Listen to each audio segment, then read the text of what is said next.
The Tiredness of Rosabel. At the corner of Oxford Circus, Rosabel bought a bunch of violets, and that was practically the reason why she had so little tea.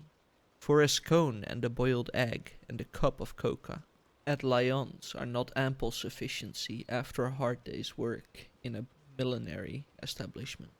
As he swung on the step of the Atlas bus, grabbed her skirt with one hand and clung to the railing with the other, Rosabel thought she would have sacrificed her soul for a good dinner.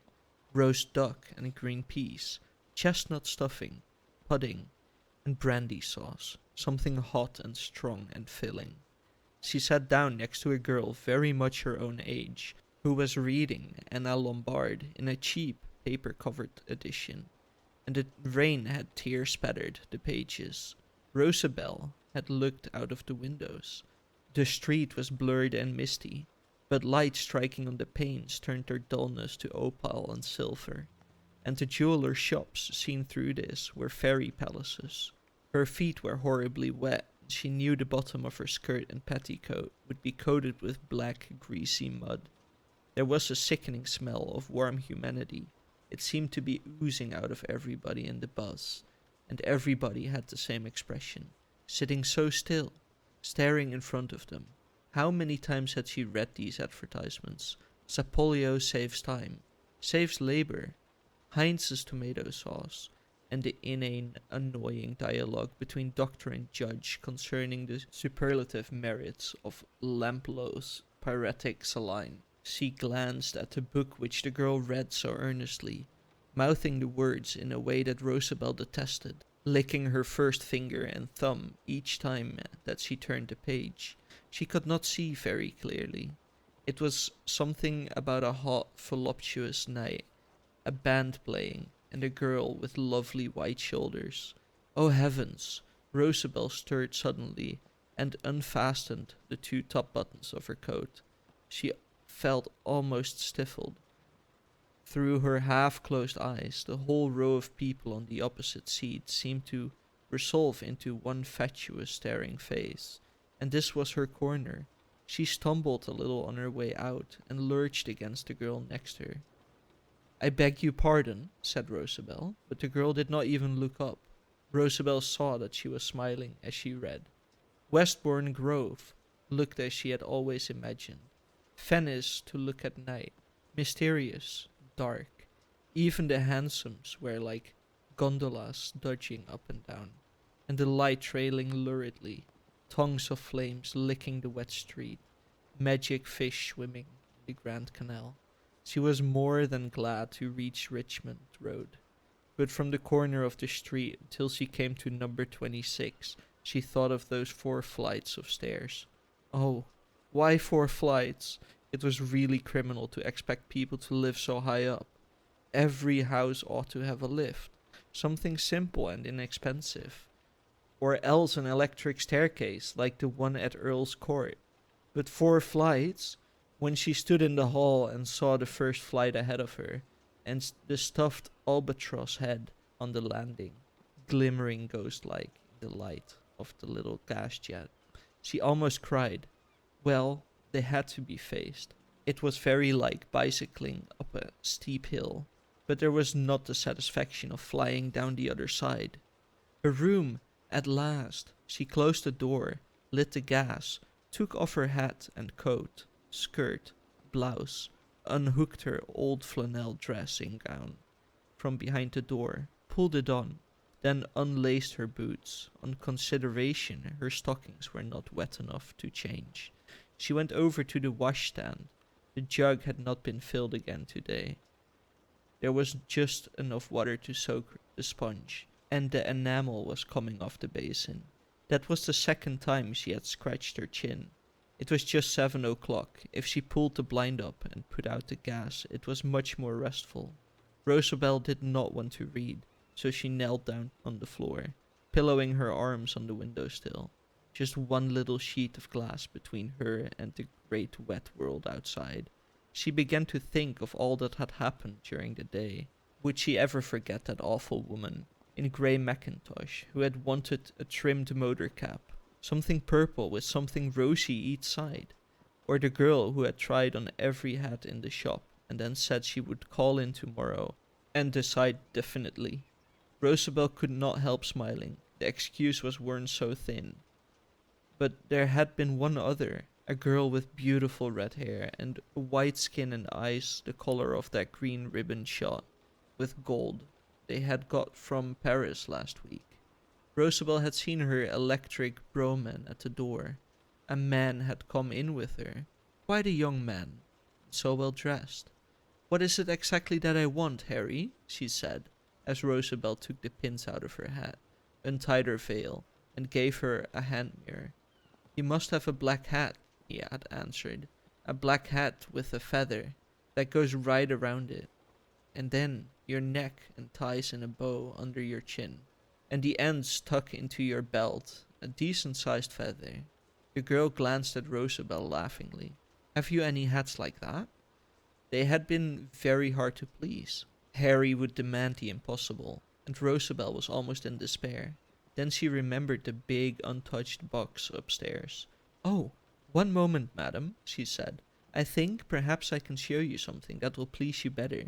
She had run up, breathlessly, cut the cords, scattered the tissue paper, and yes, there was the very hat, rather large, soft, with a great curled feather, and a black velvet rose, nothing else.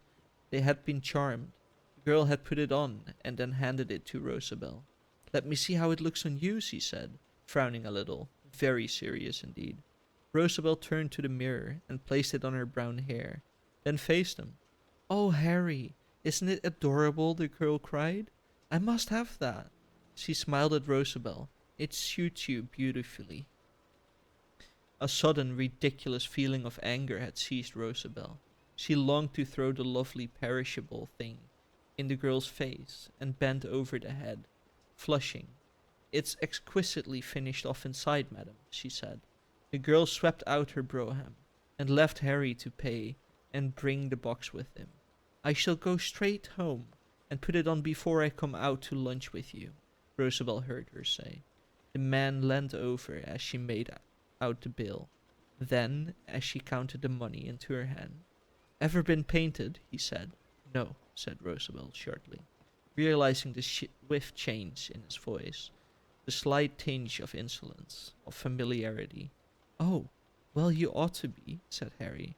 "You've got such a damned pretty little figure." Rosabel did not pay the slightest attention. How handsome he had been! She had thought of no one else all day. His face fascinated her.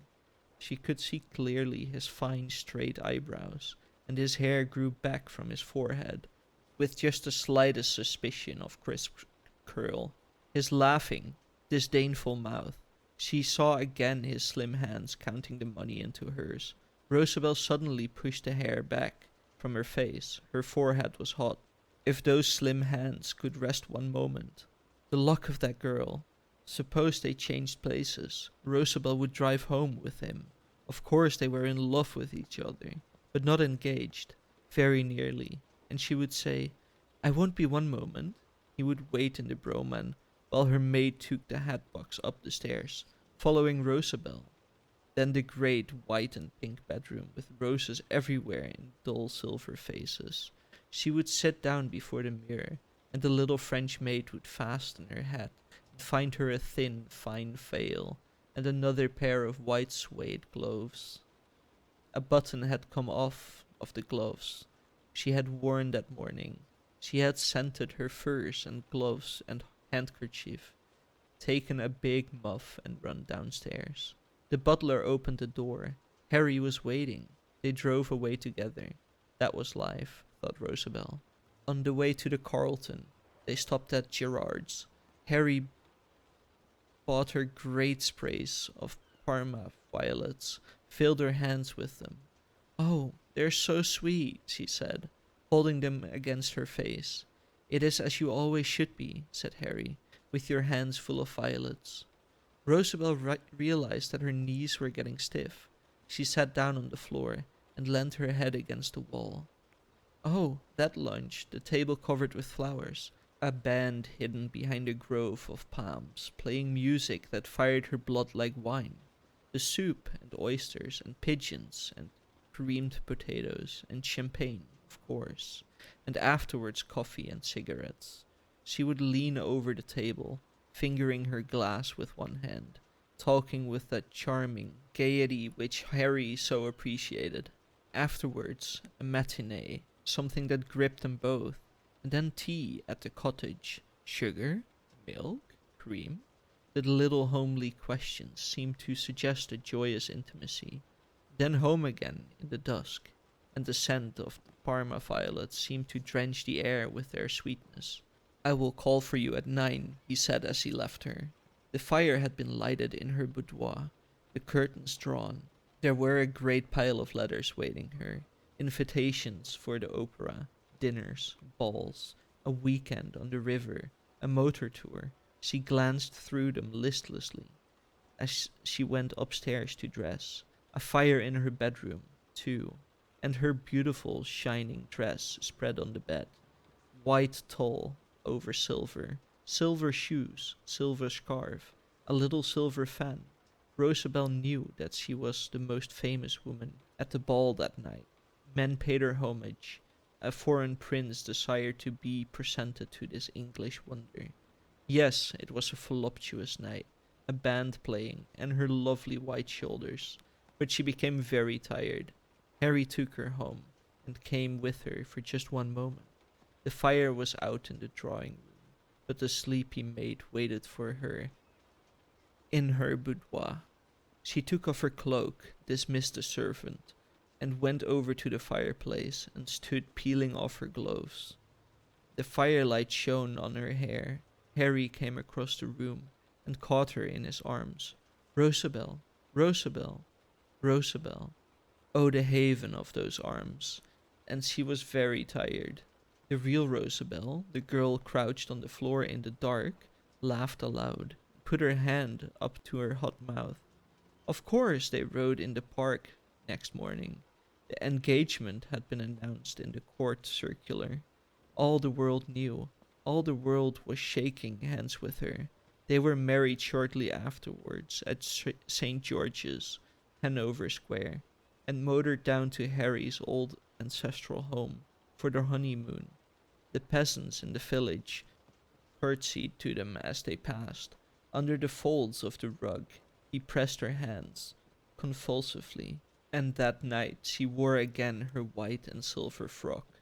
She was tired after the journey and went upstairs to bed, quite early. The real Rosabel got up from the floor and undressed slowly, folding her clothes over the back of a chair. She slipped over her head her coarse calico nightdress and took the pins out of her hair. The soft brown flood of it fell round her, warmly. Then she blew out the candle and groped her way into bed, pulling the blankets and grimy honeycomb quilt closely round her neck, cuddling down in the darkness.